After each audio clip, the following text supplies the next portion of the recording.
Have you noticed lately that in addition to keeping up with the latest developments in dentistry, you're also now expected to be an expert in digital marketing? Wow, that's no easy task. There is a lot of jargon and acronyms in digital marketing, and it isn't always clear what they mean. Heck, I've spent the better part of 2 decades in this industry, and it's sometimes confusing even for me. What makes it worse is that it isn't always obvious how these terms relate to dentists or marketing a practice. So I made this video for dental professionals who are trying to understand what any of this stuff means and why it's important to them.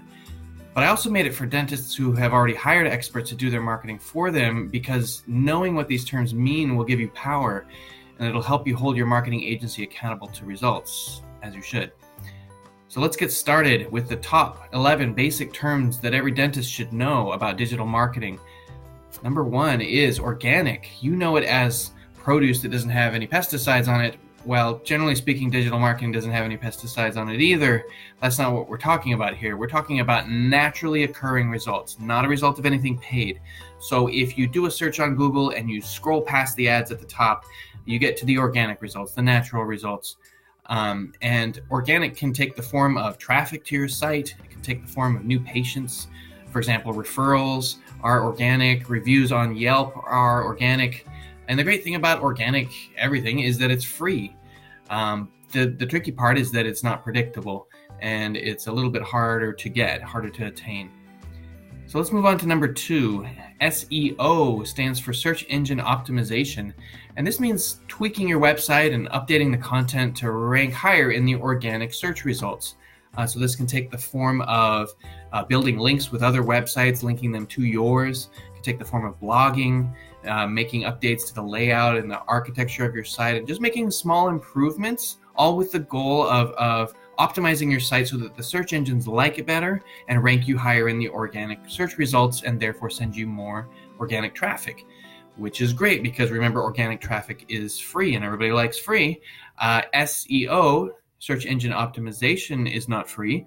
You generally have to pay someone for that, and it should be ongoing rather than a one-time thing because the results start to slip over time. It can take many months to get it right, and those can be nerve-wracking months.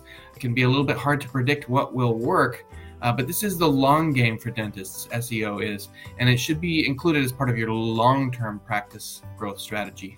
Number 3 is SEM. SEM stands for Search Engine Marketing. It's also called just search marketing or paid search, and this means the paid advertising that's at the top of the search results on Google or Bing or Yahoo. Now, you might scroll right past these ads, but an astonishing number of people do click on them.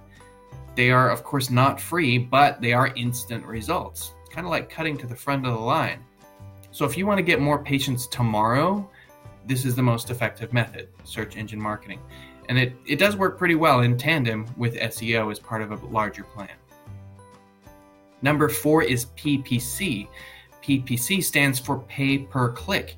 Over time, it's almost become synonymous with SEM, but it's really more of a reference to how you're buying your advertising. You're paying only when someone clicks on your ad. It's a good way to make sure that you're only paying to reach prospective new patients. It's not like a billboard where everybody sees it, even if they're not looking for a dentist. With PPC, you're not paying for someone who's searching for something else, trying to do something else. You're paying only for people who are specifically searching for the terms that you're bidding on. So the most famous way, of course, to buy PPC ads is Google AdWords. It's also now called Google Ads. You can also buy advertising on a PPC pay-per-click basis in some of Facebook's advertising options. Number 5 is CPC. So CPC stands for cost per click. If you're running pay-per-click advertising on Google or on Facebook, you need to know your cost per click. So this is just a method for calculating how much your average cost is for every time someone clicks on your ad. For example, if it costs you $10 to get 20 clicks, then your CPC is 50 cents for each click. That's your average CPC, cost per click. So CPC varies greatly depending on the competition and the demand for specific audiences and specific keywords. For example, the CPC, the cost per click for Invisalign Seattle, will be higher than the cost per click for Invisalign Tacoma because the competition is higher and the demand is higher. Longer search phrases like best Invisalign dentist in Los Angeles will have less competition because less dentists are bidding on them, and therefore the CPC is lower, the cost is lower. If you're using Facebook, the more desirable audiences will have a higher CPC. For example, if you're targeting high net worth individuals or people who have shown an interest in Invisalign, just to use an example, those CPCs will be higher. Also, more specific audiences on Facebook will have a higher CPC. The more specific and more granular you get, the more you'll have to pay. Number 6 is CTR. This stands for click-through rate. It's expressed as a percentage, and it represents how often people are clicking on your ad when they see it. And literally, you just take the number of clicks and divide it by the number of times it's been seen. So if your ad was clicked 5 times after being seen 100 times, 5 divided by 100 gives you a 5% click-through rate. So the average click-through rate, the average CTR within search engine marketing for dentists is in the 3 to 4% range. You can roughly double your CTR by ensuring that you have specific ads that match exactly what the user is searching for. So for example, if someone is searching for Best Invisalign Dentist Austin, if you show them an ad in Google that says exactly that, Best Invisalign Dentist Austin, they're much more likely to click on it, so your CTR, your click-through rates, will double, and Google loves that, so they'll give you a price break as well, and your costs go down. I cover all this in a different video, so I don't want to go off on a tangent here, but I just wanted to make that point real quick. Number 7 is landing page. A landing page is one simple web page, not a website, just a single isolated web page. So you have a website already, I'm sure, and I'm sure it's a great website. It outlines all your services. It talks about all the dentists and the staff that you have there at your practice, and there's a contact us form. It might even talk a little bit about the different community service that you participate in. So why do you need a landing page? So let's back up a little bit. All advertising should have a goal, right? I recommend your advertising goal should be to acquire new patients for obvious reasons. There's nothing wrong with your site, but when people click your ad, you want to send them to your landing page instead of your main website. On your landing page, there are no distractions. There's no other pages to click to. That landing page is 100% geared around getting them to call for an appointment or submit their information for you to call them. It's hyper-focused. There's no other links for them to get distracted by. It's mobile friendly. It's easier to track a landing page, and it generally get much better results by using a landing page instead of a website to send your clicks to. Number 8 is conversion rate. This is the rate at which people who arrive on your landing page are quote unquote converted into a lead by calling for an appointment or submitting their information. This is generally expressed as a percentage. So if 100 people arrive at your landing page, and because your landing page is so focused with no distraction, 10 out of those 100 people continue on to set an appointment, that means you have a 10% conversion rate, which is actually really good. The conversion rate can also refer to the percentage of leads, so people who call in who then sign up for the full treatment. So if 10 people come in for a complimentary Invisalign consultation and 5 of them become full Invisalign patients, then you have a 50% conversion rate. Number 9 is CPL. CPL stands for cost per lead, and it's just a different way of measuring your advertising costs. It's an alternative to CPC. So when you're buying your advertising on a CPL, a lead is someone who calls to set an appointment or asks you to call them. So CPL, cost per lead, is a calculation that answers the question, how much does it cost me to get that lead? It takes into account the cost per click, of course, and then applies the conversion rate. In other words, how many clicks did I need to convert one of these users into a lead? And then therefore, what is my total cost on average to get someone to call me for an appointment? How much did it cost me per lead for each lead?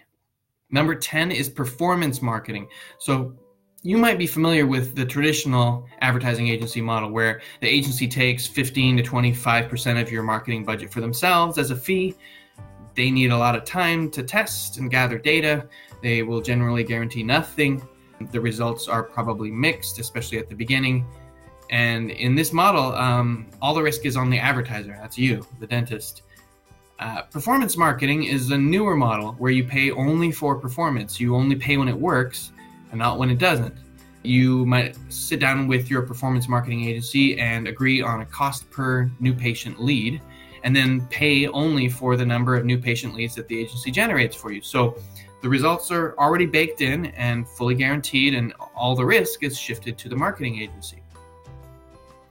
Number 11 is ROI. ROI stands for return on investment. So basically, what did you get back for the money you put in? Hopefully you're getting back more than you put in, right? You want to know, is it working? That's what you're trying to figure out. It's a little bit harder to calculate the ROI, the return on investment, for organic methods because the cost is less clear. It's much easier to calculate ROI for paid advertising methods. ROI is generally expressed as a percentage, and here's the formula. You take the value of the new patient revenue that you generated from your advertising, and then subtract the advertising cost, and then take that number and divide it by the advertising cost. So, for example, let's say you generated $10,000 in revenue from new patients as a result of your advertising. And it's okay to estimate this if you're not tracking it exactly. And then you subtract the $3,000 you spent on advertising, and that gives you $7,000. And you divide that $7,000 by the $3,000 cost of the advertising. So then your return on investment would be 233% in this example. Pretty good, right? You know what's even better is 300% or 500% or even 800%. And all these numbers are possible if you keep learning and put into practice what you learned today. So I hope this was educational. I hope it was valuable. And I really hope you're taking away some nuggets of information that will help you understand dental marketing a little bit more clearly and make it a little bit less confusing. Or if you have a marketing agency, it will help you hold them accountable to their results. If you're ready for some more advanced stuff, check out our next video called Advanced Terms to Maximize Results. As always, thanks for watching.